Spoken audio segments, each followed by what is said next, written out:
তো এখানে কোশ্চেনটা বলেছে যে একটা এম মাসের বল এই দেওয়ালে এসে 60 ডিগ্রি অ্যাঙ্গেলে ধাক্কা মারলো, তারপর আবার 60 ডিগ্রি অ্যাঙ্গেলে এরকম করে ব্যাক করলো। তাহলে এখানে impulse imparted on the ball by the wall, এই দেওয়ালটা ওই বলটার উপর যে ইম্পালস দিল সেটার মান কত। তো এটা করার জন্য আমরা অন্যরকম পদ্ধতি অ্যাপ্লাই করবো। মনে কর এই বলটা হচ্ছে তোর গার্লফ্রেন্ড আর এই দেওয়ালটা হচ্ছিস তুই। তো এখানে গার্লফ্রেন্ড মনে কর অনেক দিন ঘুরে ফিরে ধোকা ফোকা খেয়ে আবার তোর কাছে ফেরত আসলো, তো তুই কি মেনে নিবি? তুই একটা চর মারবি, চর মেরে ওই গার্লফ্রেন্ডটাকে বের করে দিলি। তো গার্লফ্রেন্ডটা যেই অ্যাঙ্গেলে এসেছিল সেই অ্যাঙ্গেলে চলে গেল। তো দেখি গার্লফ্রেন্ডের উপর যে ইম্পালস তুই দিলি সেইটা কত। তো ও এখন কি করেছে, ও এখন তোর বাবা মাকে অশান্তির কথা জানিয়েছে, দেখো আমাদের মধ্যে এই হচ্ছে, তোমরা সলভ করো। তো তোর বাবা মনে কর রয়েছে ওয়াই অ্যাক্সিস বরাবর, ও তোর মা মনে কর রয়েছে এক্স অ্যাক্সিস বরাবর। তো দেখা যাক কে প্রবলেমটা সলভ করতে পারে, ঠিক আছে। তো ওয়াই অ্যাক্সিস বরাবর ভি এর যে কম্পোনেন্ট হচ্ছে সেটা হচ্ছে এই দিকে, আর তার মানে হচ্ছে ভি সাইন 60 ডিগ্রি। তার মানে মোমেন্টাম কি হচ্ছে এম ভি সাইন 60 ডিগ্রি।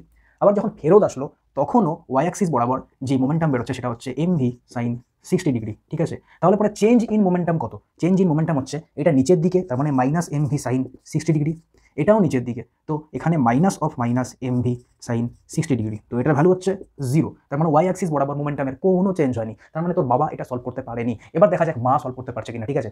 তো এখানে এম ভি এর এই দিকে এক্স অ্যাক্সিস বরাবর এই দিকে ডিরেকশন কি হচ্ছে, এদিকে হচ্ছে এম ভি কস 60 ডিগ্রি। তারপর যখন ফেরত গেল তখন এই দিক বরাবর কি হচ্ছে মোমেন্টামের মান, সেটা হচ্ছে মাইনাস এম ভি কস 60 ডিগ্রি। তো এখানে চেঞ্জ ইন মোমেন্টাম কত?